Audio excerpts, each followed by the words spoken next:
এই দা এই দা এই দা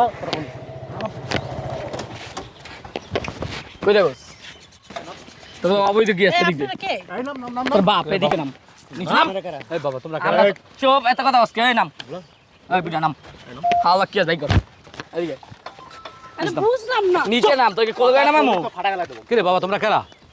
এই আমার ফোন কে এই যে শোন ম্যাচিং দেখছো যে একদম ভিতর বেশ কথা কবে একবার বলে দেবো দেখছ আর কে আছে আর কে আছে বের কর বের কর বের কর বের কর বের কর আর কিছু নাই কথা ওটা গলা এই চেন চেন চেন চেন শুনছেন দে খোল খোল আরে কেন আরে বাবা তোমরা কারা চুপ।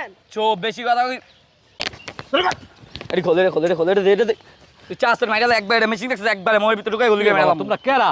চুপ খালারে দর এলা চেক দে এলাকা ঢুকছস নে নে নে তুই চাষের কোল আমার দে মেয়েকে এভাবে তোমরা আমরা তো পুলিশে খবর দিব পুলিশের মারে বাবা একবারে খাইলাম মানে ভাই কর ভাই খুলতাছ না খোল এটা স্বর্ণের এই ধর ভাই নিন না ভাই কথা কলি কিন্তু একদম মারি লাগবে খোল খোল খোল খোল খোল খোল খোল খোল দেখ চিনচিন নাই এই আমার জিনিসগুলো নিন না ভাই দিয়ে যান আমার জিনিসগুলো ভাই এই চাপ এই আমার তো মেয়ে তো নিয়ে গেল, সব নিয়ে গেল। আমার ব্যাগ নিয়ে গেল আমার এই নিয়ে গেল, সব নিয়ে গেল। আপু তুমি আর কিছু বল না আপনাদের কি হয়েছে আপা? কি হয়েছে? মায়ের কিছু আঙ্কেল কি হয়েছে আপনাদের? আপনারা আমার মেয়ের বলতেছেন কে? কি সমস্যা? সব খুলে নিয়ে গেছে, স্বর্ণ অলংকার কি যা আছে। বলেন? কারা কারা? এই হুন্ডায় দুই বখাটে ছেলে আসলো, চিনতে আসা পারছেন? কোত্থেকে আইছে কোত্থেকে আইছে কোত্থেকে আইছে? চিনি না, ওইদিকে থেকে আসছে। আমরা রিকশা দিয়ে আসতেছি আমরা রিকশায় যাচ্ছি। আইসা আমরা তো এই নিরিবিলি রাস্তাতে আপনারা কেন চলাফেরা করেন? জানেন না নিরিবিলি রাস্তাতে চলাফেরা করলে তো এই অবস্থা। এখন তো বর্তমানে প্রত্যেকটা জায়গায় এগুলো হচ্ছে।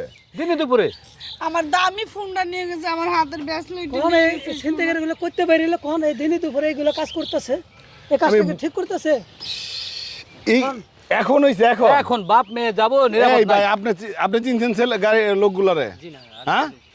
কোত্থেকে আইছে আর কোন দিক দিয়ে আসছে? পিছন থেকে আইসে ঘেরাও দিছে এই আফার যা ছিল সব লয়ে গেছে। আমি ওই দূরে থেকে দেখতেছি, আমি দৌড় পেরে আইতাছি, এসে ধরতে পারি নাই। এই সোজা চলে গেছে। সোজা গেছে। সোজা গেছে। ওরা তো বাইক নিয়ে আসছে বাইক দিয়ে চলে গেছে তো এইভাবে আপনারা এই নিরিবিলি রাস্তা দিয়ে এইভাবে চলাফেরা করেন আর সাথে এইগুলা নিয়ে কেন? এখন জানেন না সোনার জিনিস গহনা টাকা পয়সা এগুলো নিয়ে এখন রোডে বাইরানটা তো রিস্ক। আপনারা এগুলো কেন গিয়ে লইয়া বেরিয়েছেন রাস্তার মধ্যে? এখন তো রাত না, দিনে এরকমের। আরে দিনই তো হচ্ছে প্রত্যেকটা জায়গায়, আপনারা দেখতেছেন না? প্রত্যেকটা মহল্লায় প্রত্যেকটা রাস্তায় মেন রোডেই তো হচ্ছে, আর আপনারা একদম এই নিরিবিলি রাস্তাতে চলাফেরা করতেছেন না, তো হইতেই পারে। কি একটা ঝামেলা হয়ে গেল কাকা, আসলে আপনারা কি করলেন এটা? বাজান আমি ব্যাংক থেকে 5 লাখ টাকা নিয়ে আসছি, জমির বায়না করবো। আমরা বাপ বেটি দুইজনে আসছি, হঠাৎ দুইজন বখাটে হুন্ডা থামাইয়া। আপনারা এই ভুলগুলা কেন করতেছেন? আপনারা দেখতেছেন প্রত্যেকটা জায়গায় এগুলো হইতেছে, জায়গায় জায়গায় রোডে ঘাটে দিনে দুপুরে ডাকাতি হচ্ছে, সন্ধ্যা ডাকাতি হচ্ছে। একা কোনো মেয়ে একটা মানে নাক ফুল পিন্দা বের হইতে পারতেছে না, সেটা পর্যন্ত এখন নিয়ে যেতেছে। আমার সব কিছু নিয়ে আমার একটা হাতের ব্রেসলেট ছিল ভুল করছেন আপনারা। আর আপনি এই টাকাটা কেন ব্যাংকে আপনি ট্রান্সফার করে দিতেন? আপনি জানেন বর্তমানে এগুলো হইতেছে, এগুলো আসলে ভুল করছেন। এটা একটা কাম হইল কোন? এই যে টাকাগুলো চলে গেল পাইলেন, এগুলো সাথে করে নিয়ে কেউ বাইরায় আর ব্যাংকের থেকে ব্যাংকে ট্রান্সফার করে দিতেন, নাহলে তাদের সাথে কথা বলে চেক দিয়ে দিতেন। এই যে 5 লাখ টাকা ক্যাশ নিয়ে আসলেন, ওরা তো ঠিকই নিশ্চয়ই যে কোনো একটা খবর পাইছে আপনাদের কাছে এগুলা। আর এখন খবর পাইতে তো হইতেছে না, প্রত্যেক জায়গায় এগুলো হইতেছে। প্রত্যেক মোড়ে মোড়ে সন্ধ্যা হইলে রাত্রে একা বের হইলে আপনারা একা পাইলেও তো নিয়ে যাবে যা আছে হাতায়া। কি করলেন এটা?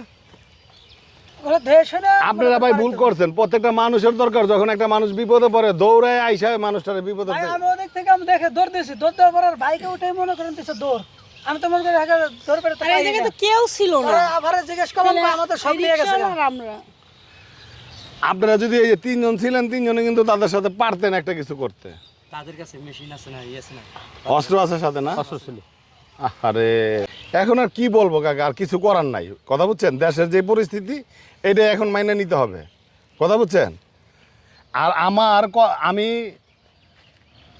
বাংলাদেশ আইন পুলিশ প্রশাসন যারা আছেন তাদের কাছে আমার করজোড়ে অনুরোধ, যারা এই যে রাস্তাঘাটে এই যে যারা এগুলো এই ধরনের মানুষদেরকে হয়রানি করে তাদেরকে বিভিন্ন ধরনের অস্ত্রের মুখে রেখে তারা তাদের এই যে মূল্যবান মোবাইল, তারপরে যে সোনার জিনিস, এই যে টাকা পয়সা, এই যে মুরব্বিটা এই যে টাকাটা আনতে জায়গা বায়না করার কথা করে, এখন এই যে ওনার টাকাটা চলে গেল, আজকে যদি আপনার বাবা হইতো তাহলে পারতেন আপনার বাবার থেকে নিতে।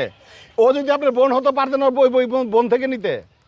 আমি আইনের প্রতি ইজ্জত রেখে প্রশাসনের প্রতি হাত জোর করে অনুরোধ করতেছি, প্রত্যেকটা এলাকায়, প্রত্যেকটা মোড়ে, প্রত্যেকটা রাস্তার মধ্যে এই যে এখন এই লোক ওনাদের মতো এই যে তাদের মূল্যবান সম্পদ নিয়ে যাচ্ছে, তাদের টাকা পয়সা, মোবাইলের মধ্যে কত নাম্বার থাকে, কত কিছু থাকে ডকুমেন্ট, এই যে নিয়ে যাচ্ছে, প্রশাসন যদি দৃষ্টি দেয় এবং প্রশাসন যদি কঠোর হাতে এটারই নেয়, তাইলে এরা রাস্তাঘাটে এগুলো এখন করতে পারে না।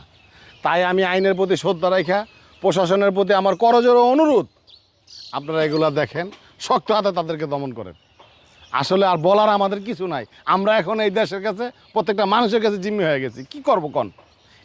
এই যে মুরব্বী, এখন উনি কী করবে? এই যে বোনটা আজকে অসহায়ের মতো দাঁড়ায় রয়েছে। আর কিছু বলার নাই, আল্লাহর কাছে বিচার।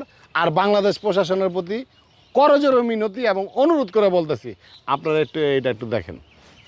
চলেন ভাই, আর কিছু করেন না, ঠিক আছে? চলে যান, থানায় যায় একটা মামলা করেন, ঠিক আছে? ঠিক আছে, মামলা করে দিয়েন, পুলিশে এটা ব্যবস্থা করবে। আচ্ছা আব্বু চলো। চলো।